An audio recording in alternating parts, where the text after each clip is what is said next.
Ochratoxin has been described as toxic to the immune system, developing fetus, kidneys, and nervous system, as well as being carcinogenic. But that's in animal studies. Ochratoxin causes kidney toxicity in certain animal species, but there's little documented evidence of adverse effects in humans. That's why it's only considered a possible human carcinogen. Big Ag assures that current ochratoxin levels are safe, even among those who eat a lot of contaminated foods. The worst-case scenario may be young children eating a lot of oat-based cereals, but even then, their lifetime cancer risk is considered negligible, with those arguing against regulatory standards suggesting you can eat more than 42 cups of oatmeal a day and not worry about it. Where do they get these kinds of estimates? They determined the so-called benchmark dose in animals, the dose of the toxin that gives a 10% increase in pathology, and then because you want to err on the side of caution, you divide that dose by 500 as a kind of safety fudge factor to develop the tolerable daily intake.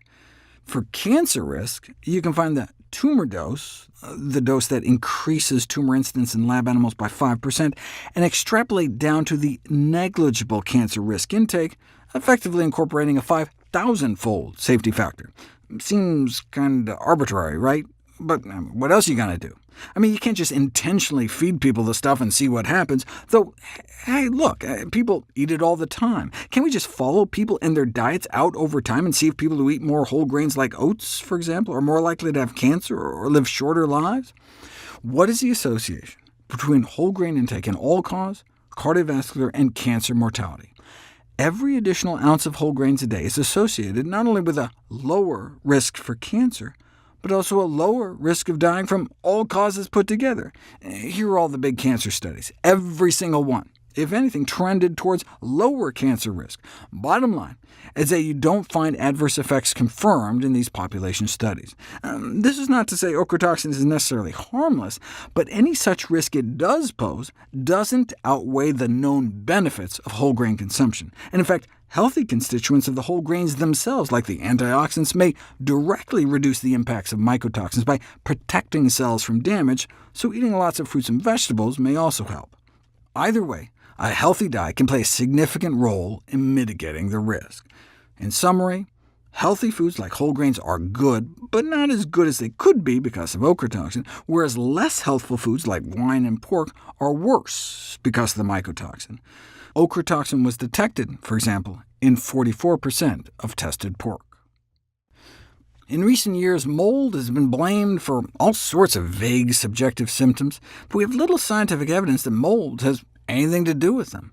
However, this concept of toxic mold syndrome has permeated the public consciousness, perpetuated by disreputable predatory practices by those making money testing homes for mold spores or testing people's urine or blood. But all these tests are said to just further propagate misinformation and inflict unnecessary and often exorbitant costs on patients desperate for a diagnosis. The continued belief in this myth is perpetuated by those charlatans who believe that measles vaccines cause autism, that homeopathy works, and that fluoride in the water should be removed. Mold toxin contamination of food, however, has emerged as a legitimate issue of serious concern, perhaps even more important than other contaminants that might make their way into the food supply. Hundreds of different types have been identified, but only one has been classified as a known human carcinogen, and that's aflatoxin. The ochratoxin I talked about before is a possible human carcinogen, but we know aflatoxin causes cancer in human beings. In fact, aflatoxins are amongst the most powerful carcinogens we know about.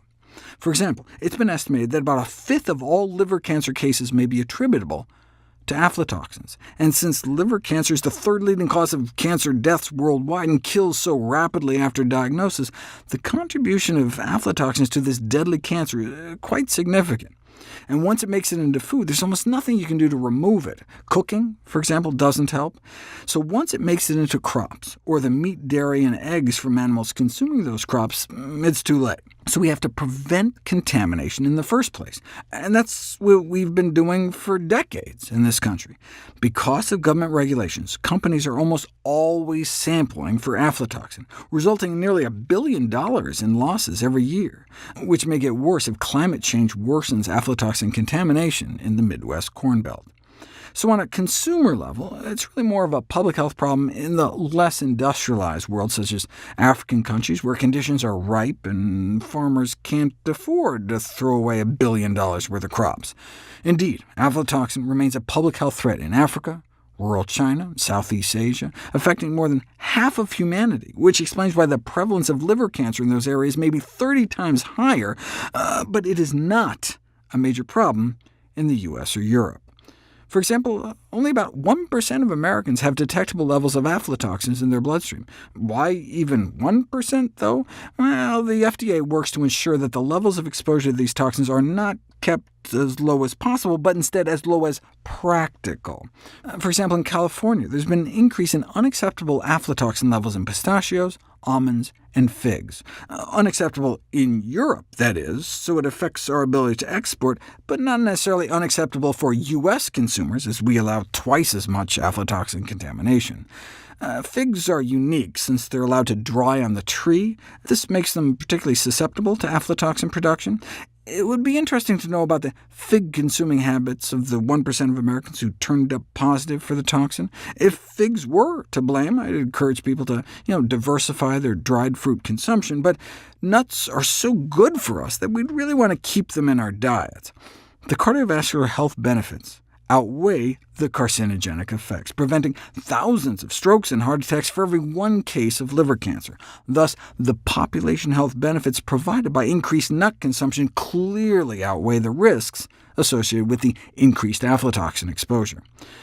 So we're left with aflatoxin being mostly a problem in the developing world, and because of that, it remains a largely and rather shamefully ignored global health issue. Where attention has been paid, it's been largely driven by the need to meet stringent import regulations in the richer nations of the world, rather than protect the billions of people exposed on a daily basis.